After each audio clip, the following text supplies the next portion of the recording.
안녕하십니까? 장규현 그것이 알고 싶다의 송재혁입니다. 코로나19 확진자가 갑자기 급증하게 되어 다시 사회적 거리두기 2단계가 시작되었습니다.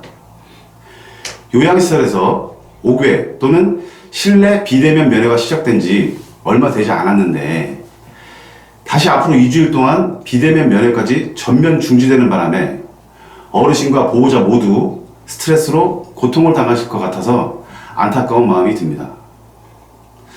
아무튼 장규환기관에서 코로나19가 더는 극성을 부리지 않았으면 하는 바람을 가져봅니다.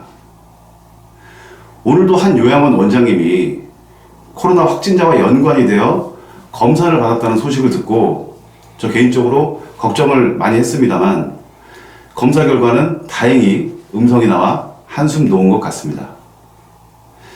특별히 이번에는 교회, 노인복지시설, 카페 등 사람들이 많이 모이는 곳이 타겟이 되고 코로나19의 변종도 등장하여 앞으로 코로나19가 어떻게 확대될지 예측할 수는 없을 것 같습니다. 요즘 코로나 때문에 대한민국뿐만 아니라 전 세계가 들썩이고 있어 심란한 가운데 설상가상으로 장규환기관 운영에 어려움을 느껴 앞으로 장규환을 해야 되나 아니면 그만두어야 하나 라는 고민을 하시는 분들이 많다고 합니다. 이에 따른 전화 상담을 신청하시는 분들도 많고요. 잘들 아시겠지만 영국의 유명한 극작가 셰익스피어는 죽느냐 사느냐 그것이 문제로다 라고 말했는데 우리 장규환기관에서도 앞으로 장규환기관을 더 운영해야 하느냐 아니면 여기서 그만둬야 하느냐는 질문이 나오고 있는 것이죠. 이 질문에 정답이 있을 수는 없을 것입니다.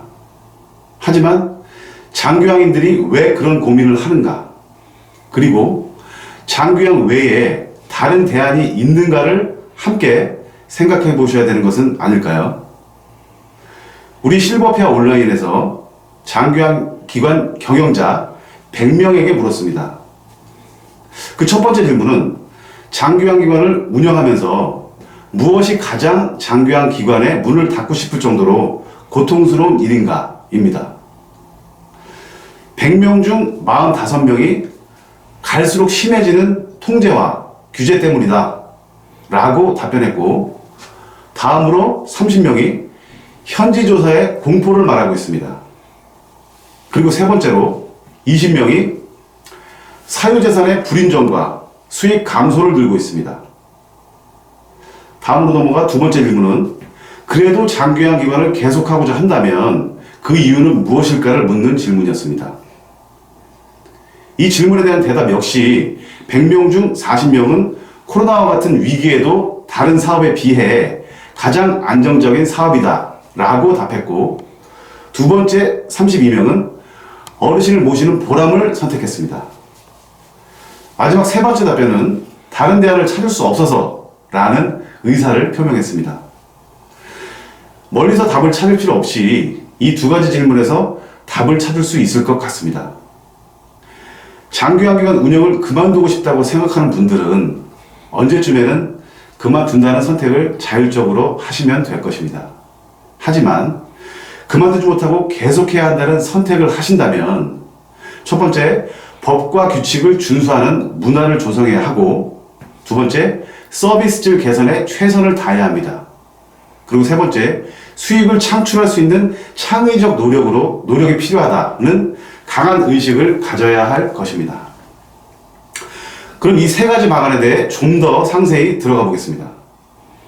첫 번째, 법과 규칙을 준수하기 위해서는 장규환 관련 법과 규칙이 무엇인지 잘 알고 있어야 하며 이를 준수하겠다는 의지가 있어야 할 것입니다. 장규환 급여 제공 기준 고시나 노인복지사업 안내에 따라 운영을 할 때에 장규환인을 가장 힘들게 하는 법과 규칙을 들어보라고 한다면 큰 틀에서는 첫 번째로 지정계획 인재 실시, 두 번째 현지조사 제도 개선, 세 번째 재무회계 규칙 준수, 네 번째 인건비 적정 비율 부담, 다섯 번째 저조한 급여 습관 인상, 그리고 여섯 번째 정기 평가의 6가지를 고민하고 있는 것으로 보입니다. 우리 장교환기관들이 기관을 안전하게 운영하기 위해 꼭 준수해야 할 사항을 조금 더 상세하게 알아보겠습니다. 첫째는 종사자가 입소자를 돌보는 과정에서 발생할 수 있는 각종 사고에 대비하여 전문인 배상책임보험에 가입하셔야 합니다. 두 번째, 종사자 인건비에 대해서는 장교양 급여 제공 기준 및 급여 비용 산정 방법 등에 관한 고시 제11조의 2 인건비 지출 비용을 준수하고 종사자에 대한 처우는 근로기준법 그리고 최저임금법 등 관련 규정을 준수해야 합니다. 세 번째, 장교양기관 지정을 받은 노인의료복지시설은 시설의 운영에 따른 세입 세출을 사회복지법 및 사회복지시설 재무회계 규칙의 시설회계 규칙에 따라 회계 처리하여야 합니다. 네 번째, 장교양기관은 장교양기관 급여 수급자로부터 입소 보증금 등 비급여 항목에 해당하지 않는 일체의 비용을 받을 수 없습니다. 그리고 다섯 번째, 장교양기관은 수급자로부터 장교양 급여 신청을 받은 때에 장교양 급여의 제공을 거부하여서는 안 됩니다. 여섯 번째, 급여 유형별로 입소 정원이 정해진 경우 정원 특례를 제외하고는 어떤 경우도 정원을 초과하여 운영을 하시면 안 됩니다. 정원 특례의 경우는 장교양 급여 제공 기준 및 급여 비용 산정 방법 등에 관한 고시 제46조를 참조하시면 됩니다. 그리고 일곱 번째, 장교양기관으로 지정받은 기관들은 사회복지시설 정보 시스템을 이용하여 입소자 입퇴소 보고를 누락 없이 보고해야만 합니다.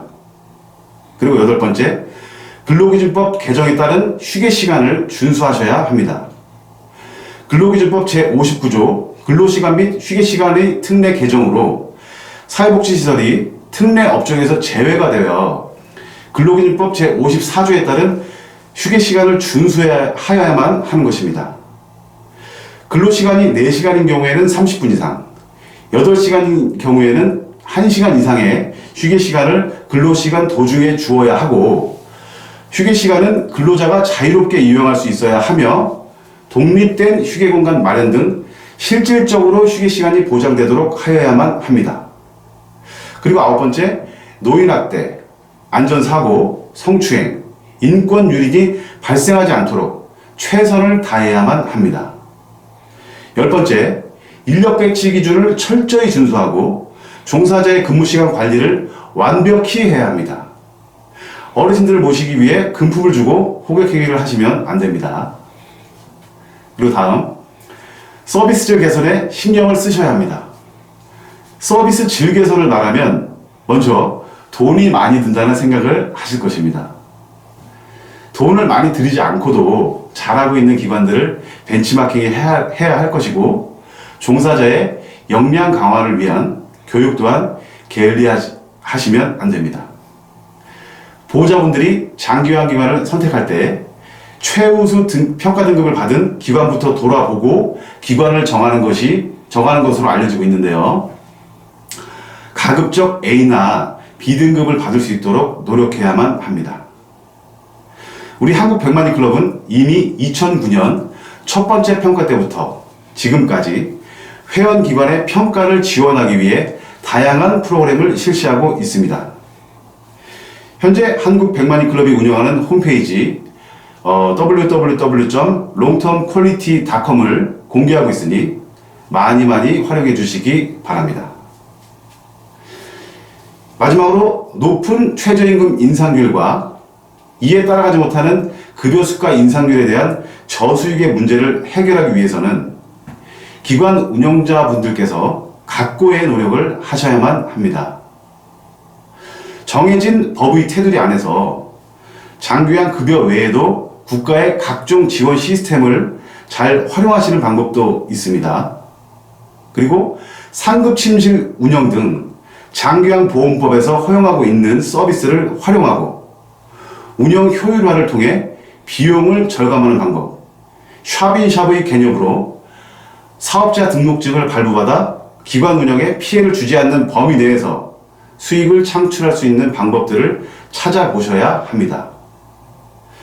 이와 같은 법과 규칙 준수, 서비스 질 향상, 수익 모델의 창출 등의 대안들이 잘 마련된다면 통제와 규제가 심하고 낮은 급여 수가임에도 불구하고 장교양기관 운영을 더 계속해야 하는지 말아야 하는지 하는 투고 or not to go의 고민에 대한 답을 준비하실 수 있을 것으로 봅니다.